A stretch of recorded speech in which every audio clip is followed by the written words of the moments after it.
বন্ধুরা, আজ গ্রামের রান্নাঘরে নিয়ে চলে এলাম গুগলি শামুকের একটা দারুণ রেসিপি, যেটা খেতে কিন্তু খুবই টেস্টি। আর কোনো রকম ঝামেলা ছাড়াই তোমরা কিন্তু বাড়িতে এই রেসিপিটা বানিয়ে নিতে পারবে। তো চলো, প্রথমে কিন্তু শামুকগুলোকে এইভাবে একটা একটা করে বেছে নিতে হবে। আর তারপর বাছা হয়ে গেলে গরম জলে শামুকটাকে দিয়ে বেশ খানিকটা নুন দিয়ে ফুটিয়ে নেব, তাহলে কিন্তু শামুকের থেকে পাকটা বেরিয়ে আসবে।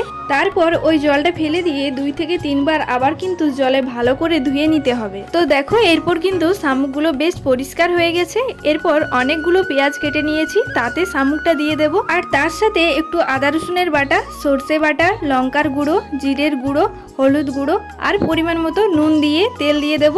আর তেলটা কিন্তু এখানে একটু বেশি দিতে হবে। আর তারপরে সবগুলো মাখিয়ে নেব। তো বেশ ভালো করে মাখানো হয়ে গেছে। এরপর কিন্তু ওইটার সাথে একটু জল দিয়ে দিতে হবে। তারপর কোনো রকম কড়াইতে তেল না দিয়েই দিয়ে দেব। তারপর কিন্তু 10 থেকে 15 মিনিটের মতো ভালো করে ফুটিয়ে নেব।